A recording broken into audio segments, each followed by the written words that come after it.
Thank you. So good evening, everyone. Welcome to Rugby Borough Council's Cabinet this evening. My name is Councillor Seb Lowe and I'm the chairman of this meeting. This meeting is being web streamed to the public and is being attended by members through Microsoft Teams. Before we begin working through the agenda, I will go through some rules on procedure. As set out in the introduction, this meeting is being web streamed to the public. This is being monitored by IT services.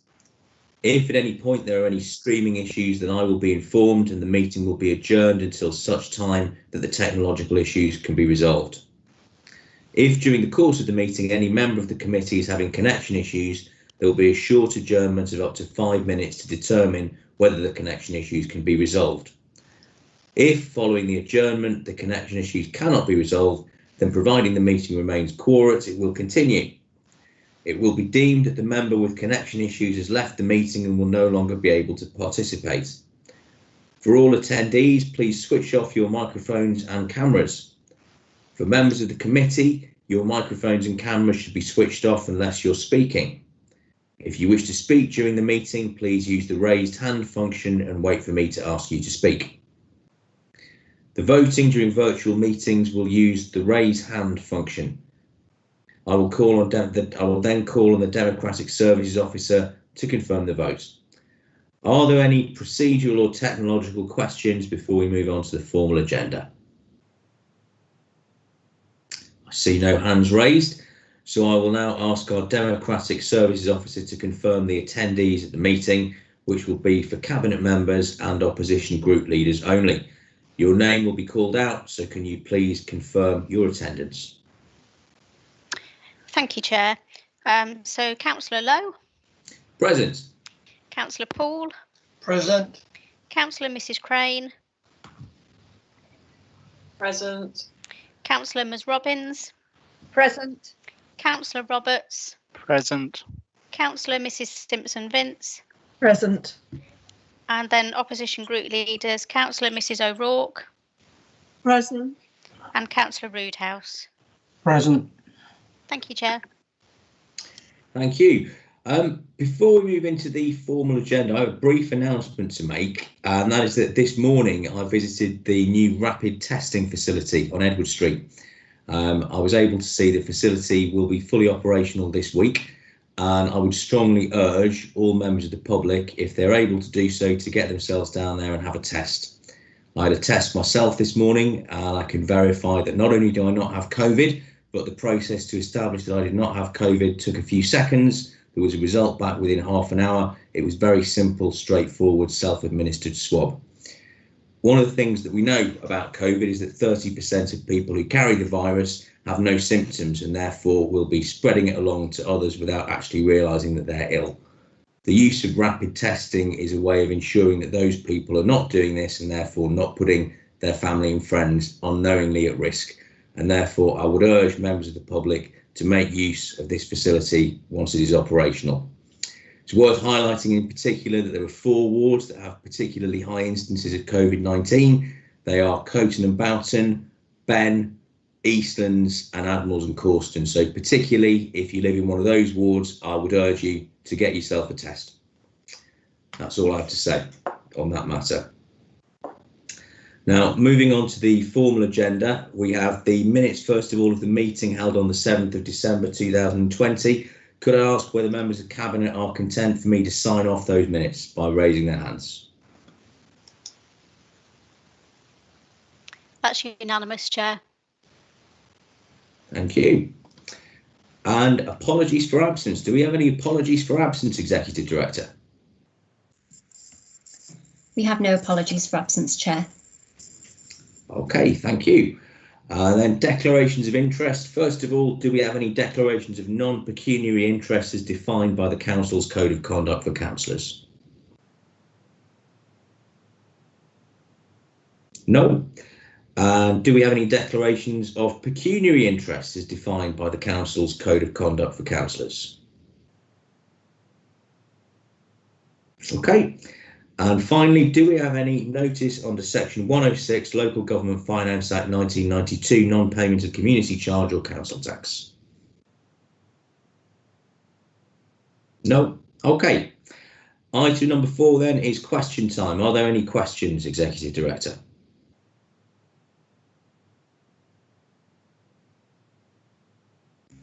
There are no questions, Chair. Thank you. Moving on then to item number 5, which is the draft corporate strategy. So this is a draft of the new corporate strategy for 2020 to 2024, which will be moving to be considered by full council in due course. And I move the report from the chair as written. Do I have a seconder? Yes, I'll second that, Chairman. Thank you, Councillor Paul. Councillor O'Rourke, do you wish to say anything on behalf of the Labour Group? No, thank you. Okay, and Councillor Roodhouse on behalf of the Liberal Democrats. I may have missed the email or the link to it, but I haven't seen the report. It was a late report, Councillor Roodhouse. I'm very happy to forward you a copy if you haven't already received one. No, I haven't seen it, so I can make no comment. I will ensure that you receive a copy. In that case, could I ask members of Cabinet to indicate their approval for this to move forward by raising their hand? That's unanimous, Chair. Thank you. Okay, moving on then to item number 6, which is the draft General Fund Revenue and Capital Budgets 2021-2022 and Medium Term Financial Plan 2021-2025, which is with you, Councillor Robbins. Thank you, Chair. Yeah, this is the second report for 2020, and it's brought, of course, amidst the uncertainties of the COVID-19 situation. This has also resulted in the government spending review being later than usual, and at the time the report was produced, the provisional local government finance settlement had not been received, and this was not received until the 17th of December. Officers will continue to work on the budget, and it will be presented as usual to Council on the 23rd of February at the budget setting meeting. I have to say, Chair, this has been a very difficult year, which is an understatement. And I commend the officers for their hard work and diligence in providing a report that sets out the provision for a balanced budget for the year ending 2020-21. There are 12 appendices to this report, which highlight the financial position of the council. There are also a number of key decisions that council must make if the balanced budget is to be achieved. And as always, I must remind councillors that any deviation from the officers' suggestions must be accompanied by corresponding savings elsewhere. I would ask members to note the tables 1 to 5 at pages 6, 8, 15 and 21 and the graph at page 18. These show the position when this report was produced, and that for council to balance the budget, an amount of 1.172 million would need to be taken from reserves. However, I can report the good news that following the government release of the provisional financial settlement on the 17th of December, a further grant of 715,000 has been awarded. This will mean that the total amount of reserves needed to balance the budget at year end will be significantly reduced to 457,000. Of course, further clarity and updates will be provided in due course. Medium-term financial plan is also affected by the current situation, and as members will see from the report, there is still much work to do in ensuring the balanced budget is set throughout the term. Officers will report updates to Cabinet and Council as the year progresses, and if any members have any questions, I or John Illingworth will endeavour to provide answers. In the meantime, I move the report as recommended and the recommendations as printed. Thank you, Chair. Thanks, Councillor Robbins. Do we have a seconder from the Cabinet? I'll second it, Chairman. Thank you, Councillor Paul. And Councillor O'Rourke, do you wish to say anything on behalf of the Labour Group? Yes, please. It is of concern, this report, and of course it is a moving feast, and we absolutely have no idea how much more in way of pressures are going to be put on our finances because of the pandemic that we find ourselves in. I have, in over 30 years in politics, I have never ever seen us have to rely so heavily on reserves and to make so many contributions and move around so many funds from one fund to another to sort of keep things going. So it is of great concern. It is of really great concern. But the thing that really concerns me is the sort of the last paragraph on page 25, where the new senior management team will be going away to find the savings to make sure that we can deliver a balanced budget. Now, I know we have to deliver a balanced budget, but the fact is, you know, we're not responsible for the pandemic. And I think it's really important. I would urge the leader of this council to do everything he can in terms of making representation to the Secretary of State to see how much more funding we can get, because we're out of pocket because of the pandemic, not because we're a bad council, not because our officers aren't working hard, not because our staff aren't working hard and delivering good services. I am really concerned, and I would like some reassurance that this council will be making some formal representation to help us meet those great big holes in our budgets. Thank you. Thank you for your comments, Councillor O'Rourke. And Councillor Robbins, if you don't mind, I'll respond first to that, as it was a question addressed directly to me. Yes, I'm very happy to give you that assurance, Councillor O'Rourke, as I think you'll be well aware. I've done everything possible throughout this pandemic to press for whatever funding we can possibly get from whatever source. As you say, the pandemic is not of our making, but it has hit us hard, as it has all councils up and down the country.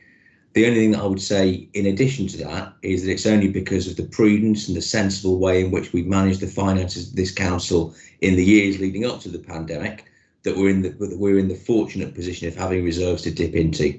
And for that, I commend the portfolio holder, Councillor Robbins, and the Executive Director in her former role as Head of Service. Councillor Robbins, did you want to add anything to that?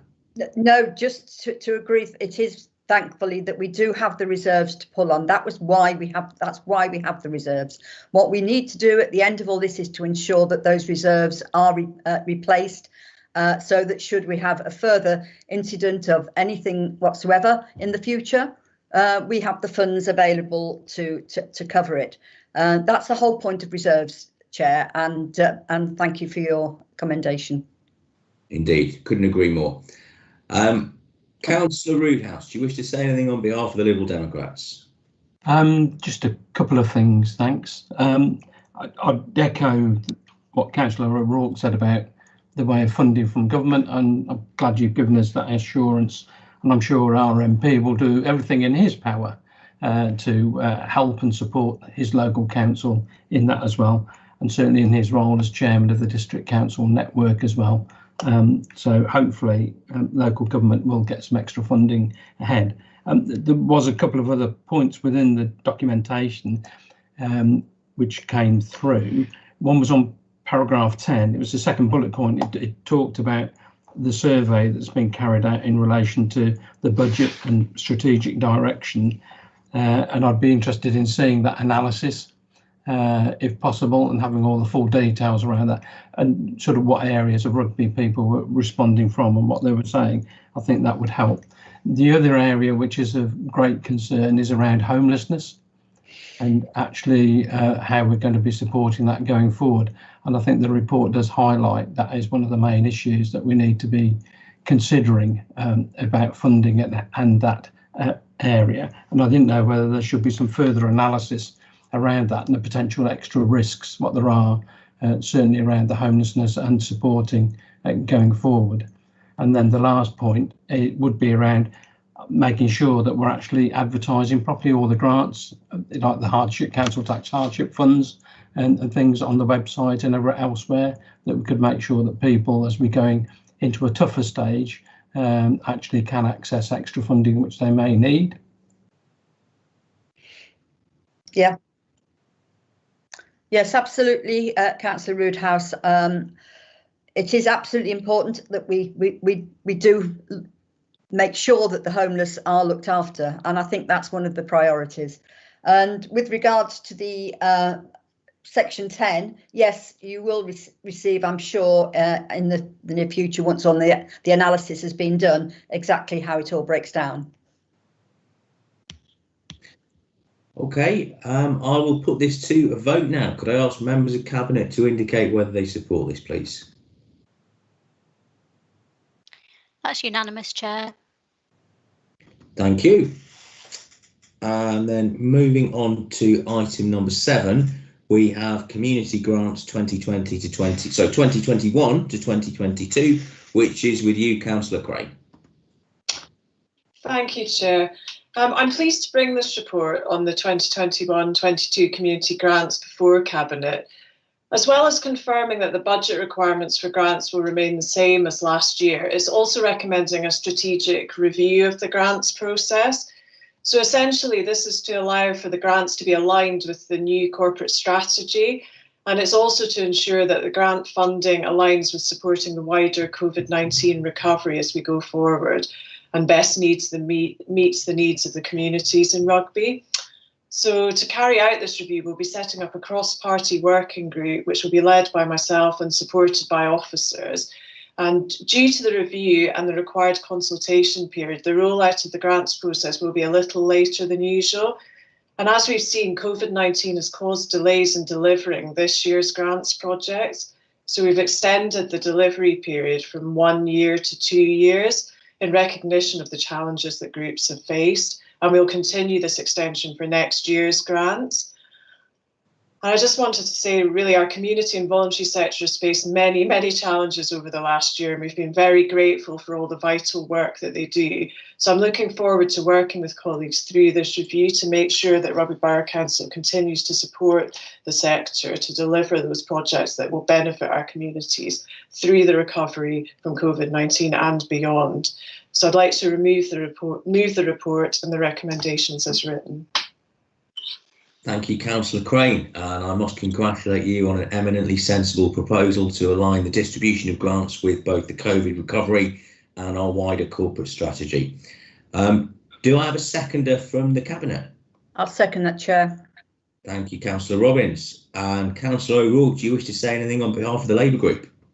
Yes, I would like to say something, just a few words really.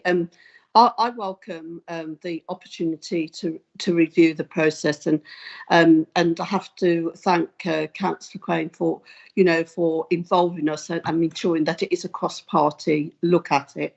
I have spoken to Councillor Crane a little while ago about this, and it seems to make sense to me, given the times that we find ourselves in, that we work together, we work cross-party, but more than that, that we actually engage those key stakeholders that she thanked previously in her announcement about this report, because they are crucial really to this in terms of ensuring that we get the best possible results from the resources that we have to invest in our communities, and aligning them to our sort of corporate strategies obviously makes sense. But for me, it is all about the sort of well-being. Most of the stuff we do really is about the well-being of our communities across Rugby. And if we can sort of work with our partners and work together to ensure that we do the best possible things we can and invest in the right ways in our resources, I welcome that. So the only thing I suppose I would ask is, how quickly can we meet up and can we have a sort of, a session where we talk about involvement of other stakeholders as expert witnesses in terms of how we go forward, and could that be part of everything that we do? Because if it is, it sounds really exciting, it's really positive. Thank you. Thank you, Councillor O'Rourke. And yes, I'm working with officers at the moment to look at the schedule of those meetings, and we will have an initial meeting and then rolling out the meetings over the period of the next few months. So I'll be in touch quite quickly after this meeting to let you know about the possible timings and everything. But yeah, we will certainly sit down at the beginning and talk about the scope of that group. And I too, I'm very excited about it. And thank you for your comments and looking forward to working with you. Excellent. Councillor Roodhouse, do you wish to say anything on behalf of the Liberal Democrats? I have emailed Councillor Emma Crane with our nominee for that group. Thank Excellent. you, Councillor Roodhouse. And just a final word from me, just to reiterate what Councillor Crane has said, it is entirely appropriate that this be considered on a cross-party basis, and I'm delighted to see the enthusiasm from across the board for doing precisely that. And on that note, we have a proposer and a seconder, so I'm going to put that to a vote of... Oh, do we have a seconder? I don't think we do have a seconder.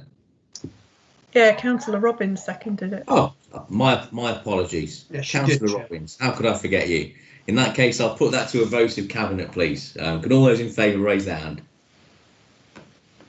That's unanimous, Chair. Thank you. Okay, moving on, we now have items 8 and 9. Now, items 8 and 9 were put into this agenda before the position regarding our COVID tier was known, and in view of the announcement of the Prime Minister that will be coming at 8 o'clock tonight, I propose that we defer items 8 and 9 until we know precisely what the situation is. Do I have a seconder from the Cabinet, please? I'll second that, Chairman. Thank you, Councillor Paul. I'll put that to the vote now. All those in favour, please raise your hand. That's unanimous, Chair. Thank you.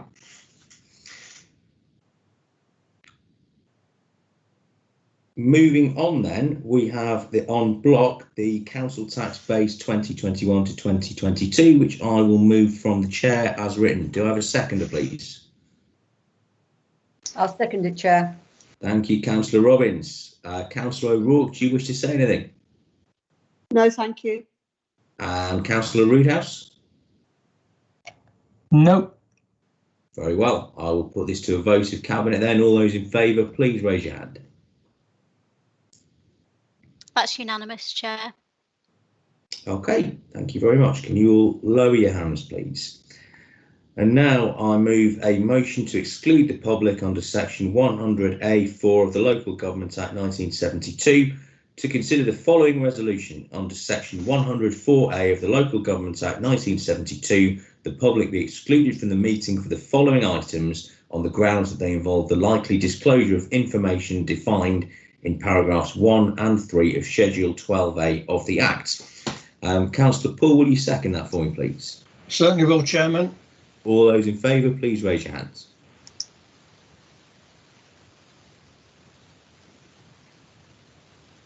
Thank you. That looks unanimous to me. Claire, if you could confirm. Yes, it just was unanimous. I think somebody's. Oh, yes, there we go. Yes, unanimous. Thank you. In that case, could I ask IT, I should say, to cease the live streaming, please, and let me know when it's been done.